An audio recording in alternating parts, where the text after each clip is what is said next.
वंदे पुरुषोत्तमम। आलोचना प्रसंग भाग 2 से 24 दिसंबर सन 1941 की श्री ठाकुर जी से वार्तालाप। रात बीतते ही तपोवन के शिक्षक वृंद एवं और भी अनेक व्यक्ति आ उपस्थित हुए। श्री ठाकुर जग कर तासु में बिछावन पर बैठे हुए हैं। सबको आते देखकर हंसते हुए बोले, आइए, आप लोगों के नहीं आने पर बैठकी जमती नहीं है।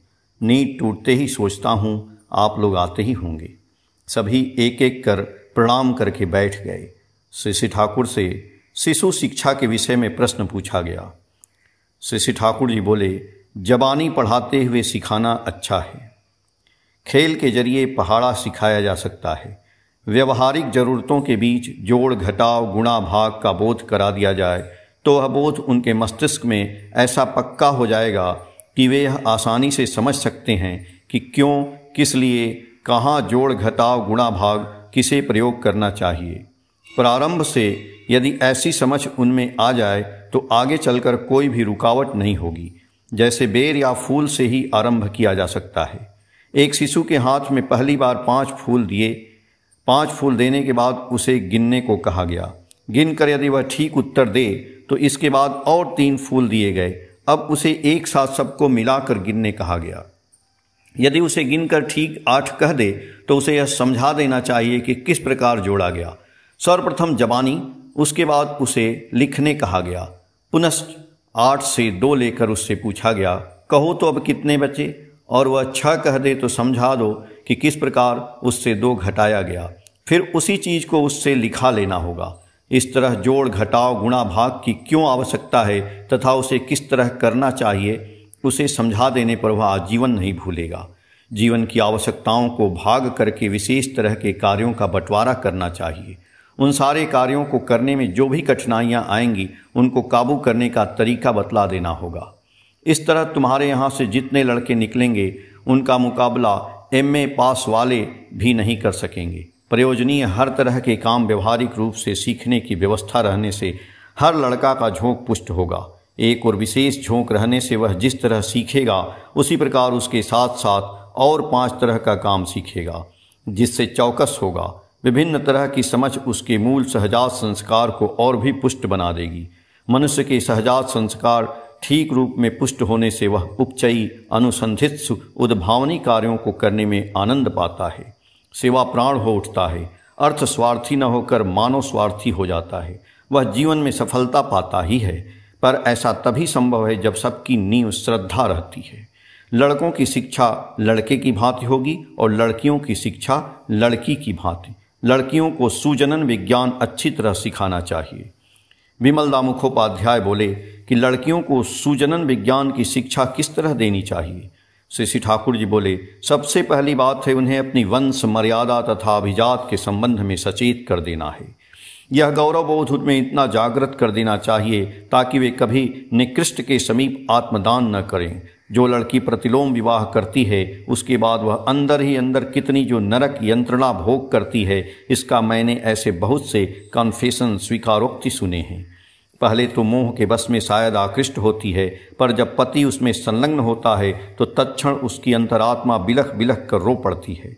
उसके पूर्वज सभी एक साथ मिलकर गए गए कहकर आर्तनाद करने लगते हैं। वह कैसी यंत्रणा है कहकर समझाई नहीं जा सकती है।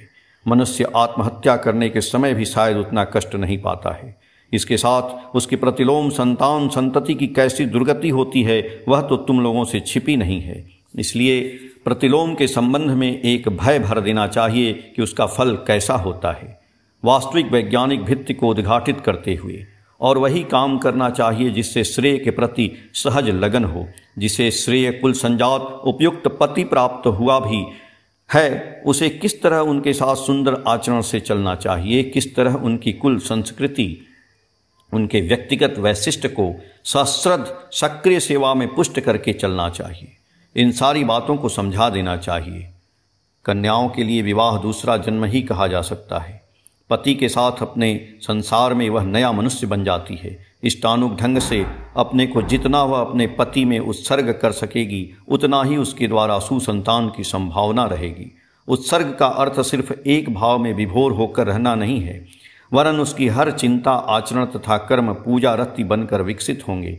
यही होंगे उसके ध्यान, ज्ञान एवं अनुसंधित्सा। वह स्वयं को देह, मन, प्राण, अंतरात्मा से जितना निर्लस भाव से पतितपा बनाएगी, उतना ही वह संतान के सहजात संस्कार और अपने चरित्र में पति के सद्गुणों को संतान में मूर्त कर सकेगी। बातें हो रही थीं, इतने में एक व्यक्ति ने अपने घर के रोगी के बारे में कहकर 25 रुपए के लिए प्रार्थना की। श्री ठाकुर हंसते हुए गाने लगे, बोल माँ तारा दौड़ाई को था। क्षण भर के बाद ही बीरेंद्र दास से कहा, आप उठें और क्या करेंगे, आपका तो यही काम है। बीरेंद्र दास श्री ठाकुर को प्रणाम करके उठ गए। श्री ठाकुर बहुत दुख के साथ कहने लगे, मैं देखता हूँ जो मनुष्य जितना मुझसे लेता है उतना ही पंगु बन जाता है। फिर भी जब कोई तकलीफ की बातें सुनाता है, बिना दिए रह नहीं सकता हूँ। सोचने लगता हूँ कहीं यदि और झंझट में पड़ जाए तो क्या होगा। भीतर ही भीतर न जाने क्यों आतंकित हो जाता हूँ। पर इस रूप में देने लेने से योग्यता नहीं बढ़ती है। मनुष्य अपने पैरों पर खड़ा नहीं हो सकता है। जिस तरह असमय में मुझसे लेता है, उसी तरह दूसरे के असमय में यदि स्वतः दायित्व से देता है, देखता है, सुनता है, करता है, अपनी समर्थता नहीं रहने पर यदि भिक्षा करके भी देता है, तो उससे मनुष्य की पारगता बहुत कुछ बनी रहती है और मेरा भी बोझ थोड़ा हल्का हो जाता है। पर ऐसा करता नहीं है, इससे वह अपने आप को नुकसान पहुंचाता है, यह नहीं समझता है। नगेंद्र बसु बोले, आप जब ऐसा समझते हैं कि इस रूप में आपका देना हमारे लिए नुकसानदेह होता है, तो नहीं देना ही अच्छा है। श्री ठाकुर जी बोले, यही तो मेरी दुर्बलता है। इसके अलावा विपत्ति में पड़ने पर मुझसे लेने में तो कोई दोष नहीं। दूसरे के असमय में भी कुछ करने की बुद्धि रहनी चाहिए। मैं जो कुछ देता हूँ परिवेश से लेकर ही तो देता हूँ, पर मेरा सब समय ख्याल रहता है कि जिससे कुछ लेना है उसे बनाए रखूँ।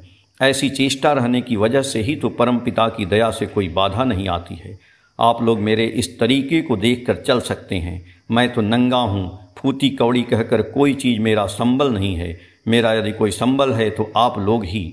आप लोग उसी तरह प्रत्येक का बने, केवल बातों से नहीं वरन करनी में भी, तो देखेंगे कि आप लोग हर व्यक्ति राजा बने हुए हैं। नगेंद्र बोले, आपकी तुलना किसी मनुष्य से नहीं की जा सकती है। श्री ठाकुर जी बोले, ऐसी बातों में एक तरह की फांकेबाजी बुद्धि है। मैं क्या कुछ अद्भुत कार्य करता हूँ? मैं जो कुछ करता हूँ वह तो खुलेआम है। आप लोग भी मेरे समान अपने अपने अनुसार ऐसा कर सकते हैं। जिसका जैसा सामर्थ्य हो उसी अनुसार करते रहने से करने की शक्ति बढ़ती है। जितना करेंगे उतनी ही प्राप्ति होगी।